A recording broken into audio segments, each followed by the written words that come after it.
Akhir kisah polemik tentang mekanisme pemilihan kepala daerah berakhir dramatis.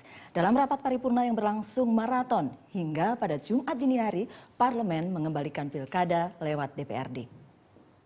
Paripurna DPR RI memutuskan untuk substansi ini adalah pilihan lewat DPRD.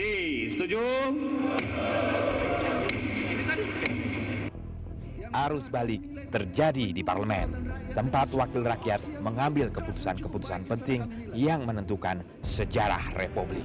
Sahabat-sahabat dari PDI Perjuangan, jangan terlalu memasalahkan kalau Partai Demokrat walk out. Koalisi Merah Putih memaksa pengesahan rancangan undang-undang pilkada menjadi undang-undang lewat mekanisme voting. Hasilnya, opsi pilkada lewat DPRD dipilih 226 anggota DPR. Sementara opsi pilkada langsung hanya dipilih 135 anggota DPR. Artinya, pilkada langsung yang sudah digelar 9 tahun lalu harus tutup buku. Pemilihan gubernur, bupati, dan wali kota akan kembali dilakukan oleh DPRD seperti di zaman Orde Baru. Langkah Demokrat yang mengajukan opsi pilkada langsung dengan 10 syarat perbaikan mentok karena tak terakomodasi. Demokrat yang dipiloti Susilo Bambang Yudhoyono walk out alias keluar sidang. Sekarang rakyat akan kembali menjadi penonton saat pilkada berlangsung. Akankah demokrasi di tingkat lokal bakal mengalami kemunduran? Apa langkah yang harus dilakukan agar rakyat tetap berdaulat memilih pemimpinnya?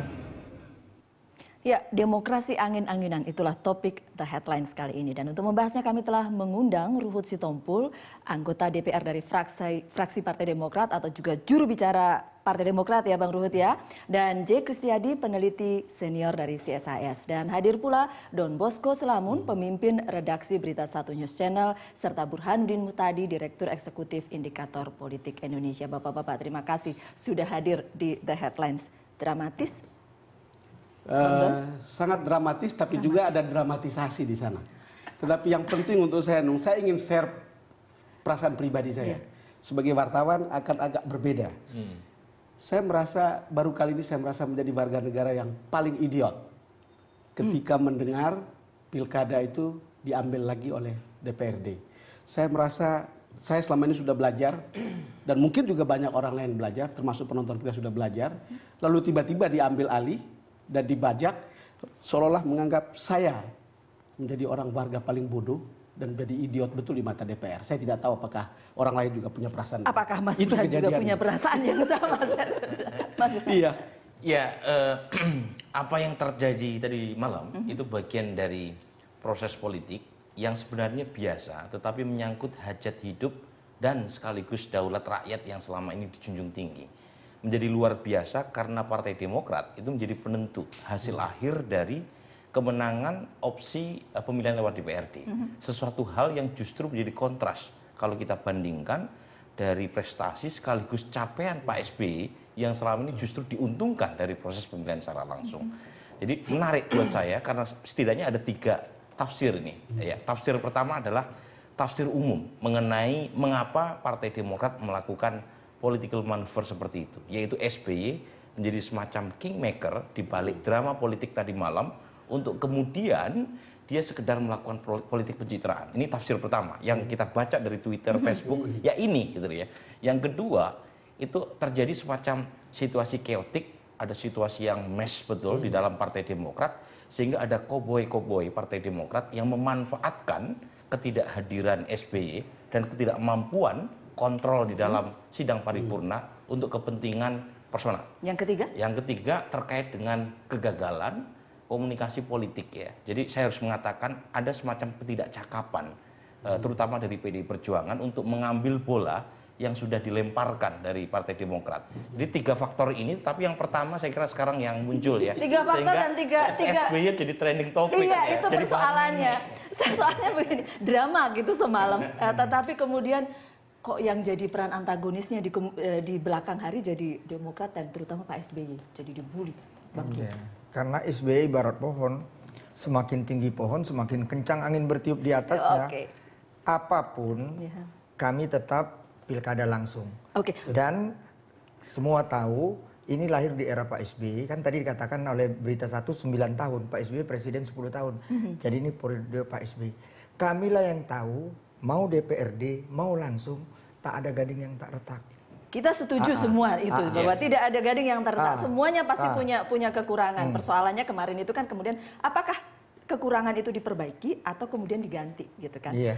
Itu kan persoalannya. Ya, karena itulah 10 syarat itu kita maunya kita bikinlah pilkada langsung ini yang sudah baik ini ya, dan kita bikin lebih baik. Lebih baik itu apa? Biar jangan banyak jadi pasien KPK. Nyatanya kan banyak jadi pasien KPK.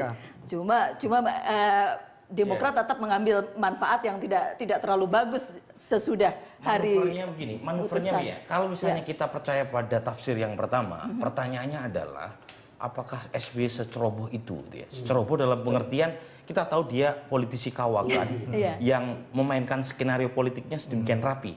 Tadi malam itu menurut saya zigzag dan ugal-ugalan. Nah, itu nggak SBY banget gitu ya. Bukan SBY banget. Kecuali memang ada skenario yang tidak Lain rapi, ya? tidak rapi. Bukan SBY banget kata Begini, Mas itu Burhan. urusan SBY, urusan Mas Ruhut. Tetapi urusan yang Mas Ruhut. iya Mas Ruhut. Tapi yang saya tidak cuma apa tuh cemas, tapi ketakutan saya. Kenapa ketakutan? Karena fenomena ini menunjukkan menguatnya kasta politik, menguatnya proses partai politik menjadi kasta politik. Tunggu Pak Kris. Tunggu dulu. Bang Don bilang menjadi orang idiot. Pak Kris sudah dalam posisi sekarang ketakutan. sudah ketakutan. Karena apa? Karena begini, saya ikuti pilkada ini dengan cermat. Karena saya yang salah satu menyusun namanya academic paper mengenai undang-undang, rencana undang-undang mengenai penyempurnaan pilkada langsung. Tapi pemerintah berubah menjadi mau cari terobosan untuk membuat pilkada itu dipilih oleh DPRD. Selama bertahun-tahun, 2-3 tahun, teman-teman partai dengan argumentasi yang sangat baik dari segi ideal, sosiologi, filosofi, menolak habis-habisan usul pemerintah. Iya. 3 tahun kira-kira. Dan argumentasi baik sekali. Dan itu saya hargai. 2,5 tahun, Saya simpati sekali. Tiba-tiba bisa berubah total menjadi DPRD. Apa yang terjadi? Pasti teman-teman ini nuraninya sangat sakit hati. Karena apa? Antara Mas Agus Purnomo dari PKS mengatakan itu karena putusan dewa-dewa. Putusan dewa-dewa dalam partai. Itu kalau dalam bahasa mereka sopan dewa-dewa. Tapi bagi saya itu putusan majikan-majikan. Pimpinan-pimpinan partai yang merendahkan kadernya sendiri hanya sebagai buruh politik, bukan sebagai pejuang politik. Ini yang bagi saya menakutkan. Iya. Ya. Inilah Pak Mas yang mudah-mudahan ini juga disadari oleh pimpinan partai bahwa mereka sudah menjolimi kadernya sendiri di perintah 2,5 tahun, ya tiba-tiba bisa berubah mendadak berbanding terbalik dengan apa yang pernah diperjuangkan. Bahkan pemerintah berbalik menjadi langsung. Pertanyaannya menjadi penting Mas terhadap Bang Ruhut Pak ini. Ruhut. Ya, Bang Ruhut. Karena kalau lihat sandiwara tadi malam itu terasa bahwa itu betul-betul menurut saya bukan soal ugal-ugalannya Mas. Itu by design. Itu tampak seperti by design. Bayangkan begini. Demokrat mengajukan 10 syarat. Didukung sudah oleh PDIP, Hanura sama PKB. Dan saya melihat ada wajah terkejut ketika mendengar dukungan itu. Lalu tiba-tiba terjadilah walk out. Kan begitu cerita itu. Dan itu menarik saya, loh kok begini?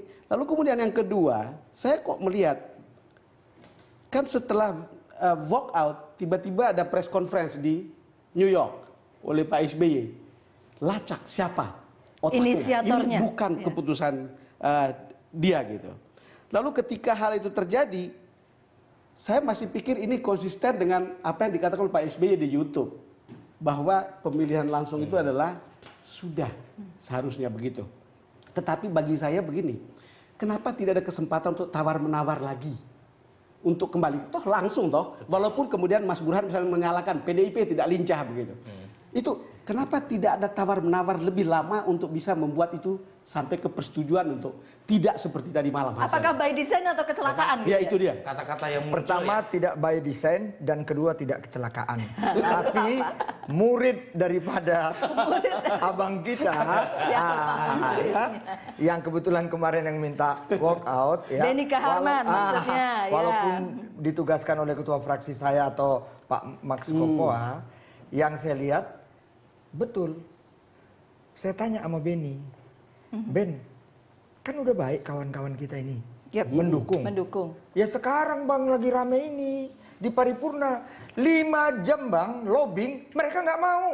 Persoalannya di paripurna kan sudah Begini. Itu. Enggak, ini informasi yang Ya. kita dengar ya, 4 jam lebih dalam lobby fraksi. Itu sebenarnya sudah ada persetujuan